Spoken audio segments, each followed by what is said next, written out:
This is the video review for Magic the Gathering Tactics. Just a little background on Magic the Gathering. It originally started off as a card game, and I remember playing it back in the middle school year, so it's been around for at least 10, 15, maybe even 20 years. And the basic object of the game is that you are a sorcerer, or they call him Planeswalker, and you have mage battles with another player, and you summon creatures to attack, and use spells to attack, and the general gist is you start off with 20 life points, and you want to get the other player down to 0. And the basic, feel of the game of the card game translates over into this new digital game, but there's been a couple enhancements that I think overall bring a lot more depth to the gameplay, and I think it just makes this whole, this card game a lot funner. Yeah, definitely. So basically taking the card game and rolling that over into a video game, basically what they've done is you have a stack of cards that basically amount to be your spell book, for a better choice of words. And you use them to either cast spells or to summon monsters or allies towards your side to help you fight against the opponent. I think there's 5 different types of colors of spells or monsters that you use to summon that all kind of give a different benefits to them and different cons to their side. So what you do is you use these cards, you summon your monsters or allies to the playing field, as it were, and then you duke it out on the playing field, chess style, with certain monsters having more attack and more defense, and then able to add spells and enhancements onto your creatures, with the whole point taking down the other planeswalker that is against you. Yeah, and I think there's just a lot more depth brought in this game style because it is a tactics game where before you basically had to fight through the line of defense of monsters before you could start attacking the other opponent, and now you can move your pieces around, and there's essentially more tactics based into it. Right. What you get when you first download this game is there's several modes of play. One of them is a campaign mode, which there is a general storyline throughout each campaign. You get one for free, and there's 5 levels to a campaign, and they start off pretty easy, and they do get progressively harder as you go, with some of the paid campaigns being very difficult.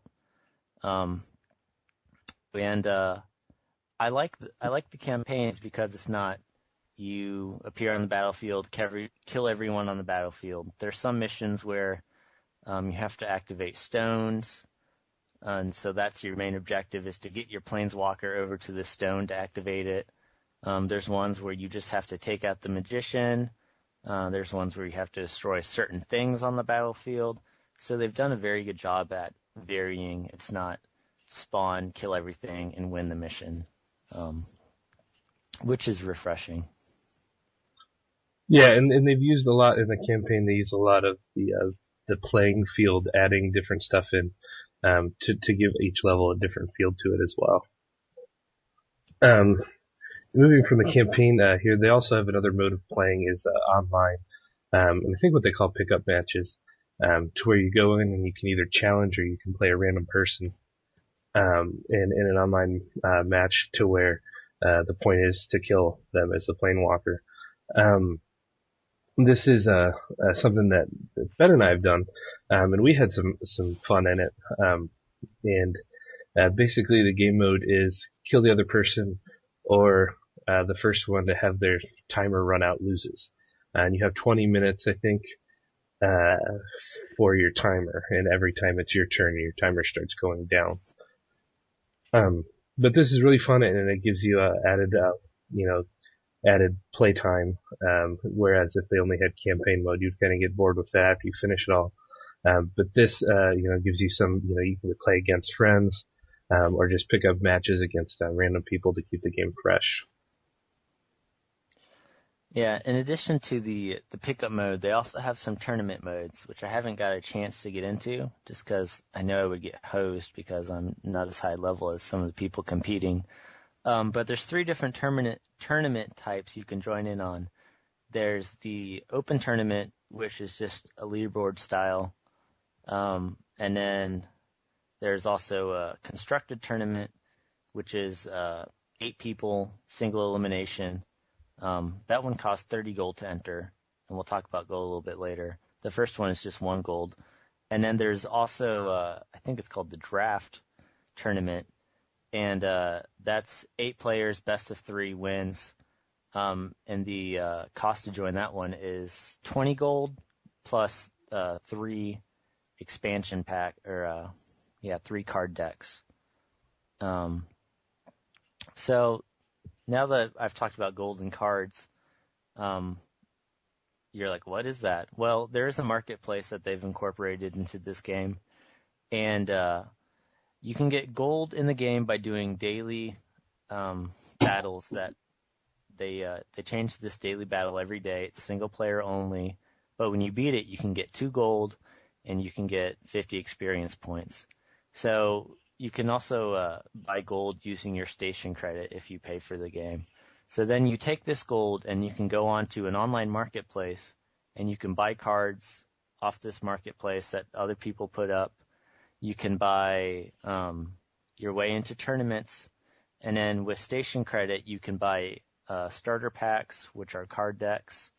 And if you get a card that you know you're not going to be able to use, you can then go and resell it on the marketplace, which is kind of nice. And I bet you're all wondering, what's the free-to-play versus the paying version of the game I'm going to get?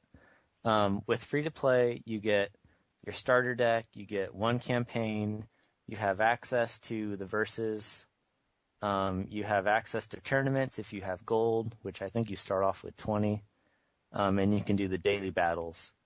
And, you can play the game like that fine. It's fun. I like the daily battles. You're going to find yourself grinding a lot, though, because you can only get 2 gold a day, and that's the only way you can get gold. So you're going to really have to grind to get better cards off the marketplace.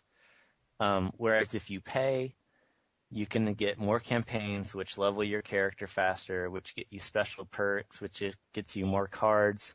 Plus, you can use your station credit to buy gold, which you can then use to buy cards off the marketplace. I think, this game's really enjoyable, free to play, but you're just going to get outclassed if you don't pay, because Magic the Gathering has very loyal fans, and they will pay money for these games. So, overall, my impressions of the game, I really liked it. It's fun. I've always liked Magic the Gathering, and I think this iteration brings a lot to the table, and it's not just a rehashing of the card game that millions of people have played. Yeah, and I played it, and I'm not such a Magic fan, but I did have fun playing it with you. It's not a game that I go on and do the dailies and stuff, but it is a game that if I have friends on that are playing, I wouldn't mind jumping in and going at it with them, because it's fairly fun, and like you said, it adds a bunch to what the original card game was. Being able to use ranged people to shoot at other planeswalkers and stuff like that just adds to a whole different level, and keeps the game fresh. Yeah.